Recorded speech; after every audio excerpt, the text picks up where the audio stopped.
here we are, Jiri, in the beautiful city of Prague, to talk a little bit about the experience of working together and partnering for a little bit more than a year now. So let's start with the basics. Can you tell us who you work for and what's your position? Oh, yeah. So, generally I work for the SatoshiLabs company, which is the company behind the Trezor, first hardware wallet for storing the cryptocurrencies. And I'm head of IT security here. So my main focus is not just on infrastructure and product, it's also on the user experience from the security perspective to protect them from the scams on the internet and fake phishing sites and stuff like that. Yeah, quite a challenge. How would you say it is to deal with protection on a Web3 fully online ecosystem? Oh yeah, as we fully in the digital world and our presence is worldwide. It's really important not just focus on the product security, but also on the user experience and user protection. So this is something we can see the whole bunch of fake websites, domains, and fake social accounts that are pretending to be technical support of the Trezor company or pretending to be our website and trying to steal the recovery seeds from our users. So the phishing is quite challenging problem for us. So, and I mean, I guess this is why we met. And so the question would be, before we met and we started running the service, how was this challenge and how did it affect you? So our approach was more reactive than proactive. We saw plenty of attacks, but we were sure that there was 300, 400 cases per year. We were pretty sure that without automation, we see just top of the iceberg. So we know we have to switch from the reactive to proactive mode. That's interesting. And I guess, how did it change once you started using our service? So first of all, we figured out that top of the iceberg has a even different part under our visibility. So pretty amazing was we use your platform for observation of different kind of scam scenarios. Also, what was really deal breaker for us was how the service was integrated in our existing workflow. So we didn't have to change much in our way of working, so we easily integrated in existing workflows and it helped us a lot. That's good. And I mean, how fast or how long did it take for you to get the service running? It was pretty straightforward.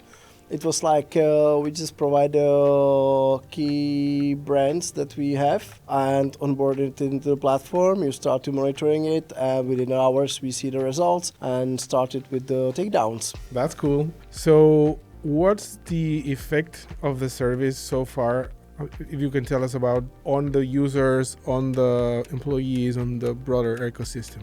We see the way how it affects our workflows, our support cases. In the way sometimes when we have a new ticket with some phish scenario that affect our users, already might see that it's processed by the PhishFort. In some cases, we even see that domain is already down when it reaches us. So this is affecting our work with the users and prevention very much. I guess this is kind of our whole goal here, right? To protect the users, particularly in an ecosystem where the loss of one piece of information, being your seed phrase, can make you lose everything that you have on. Definitely. As we living in the crypto industry, the self-custody, it's a powerful tool which also give you great responsibility because there are no insurance companies, there is nobody behind you who will protect you. Once you reveal your recovery seeds, your funds are lost forever. It's there is no revert payment or any other functionality like this.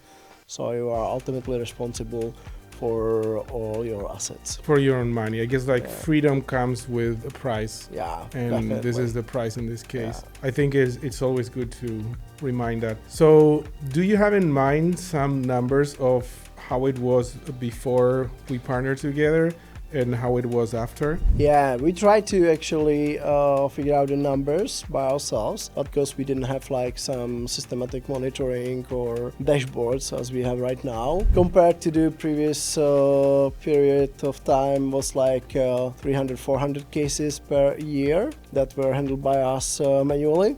But we saw like 29,000 fake websites, domains were taken down by PhishFort service, and which is really amazing. There's like 99.76%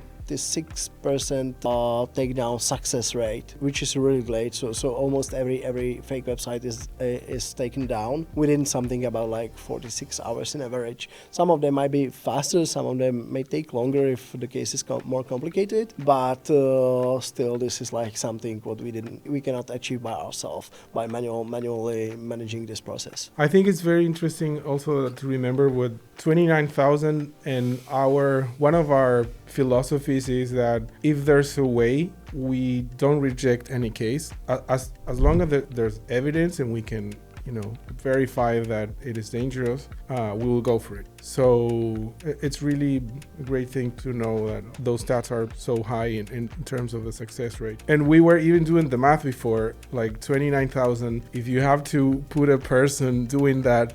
Oh yeah. Oh yeah. And they had to follow up with a case, it would be like more than 20 years it would take.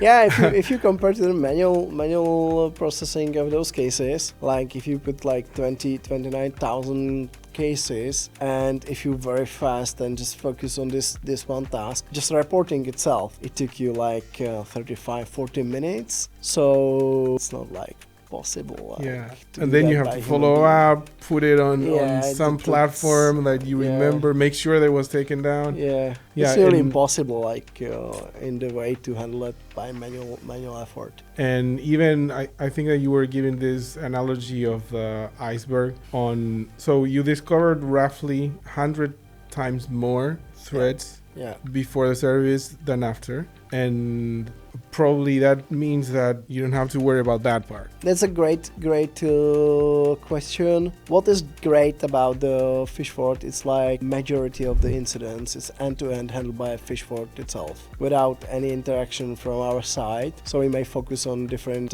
security initiatives, and it helps us a lot to save time, and it's much more efficient. I think that 100 times more. Oh yeah, definitely. It's a huge number. Yeah, it's a good thing. How would you say that the problem that we're talking about, which is basically brand protection, phishing, scams, etc., how would you say it affects, I guess, the ecosystem that you're trying to protect? In these days, you cannot just focus on the product security or infrastructure security. User journey and user experience is part of that, and especially in the crypto industry when the self-custody is a very powerful tool. You have to be proactive in the long term to protect your users. So you have to take care of those phishing sites to prevent user to fall for this kind of scam scenarios.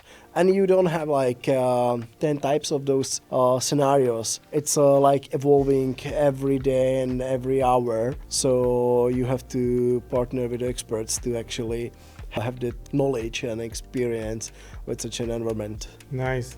So just to wrap it up, what would you say that the experience has been like of working together? Definitely. It's really good for us to see that we were able to actually onboard the PhishFort into our existing workflows. So we didn't have to change the company, how it behaves. So we have to just like add a small piece of integration, set up the communication channel, and then straight away start to work together and take those domains down. Nice. And would you recommend this kind of service? Would you recommend PhishFort? Oh, without hesitation. When you're dealing with such a huge numbers, don't try to do that by yourself. Partner with the experts, so somebody who is really there on daily basis dealing with this effectively, and it will save you a lot of time and also like save a lot of users.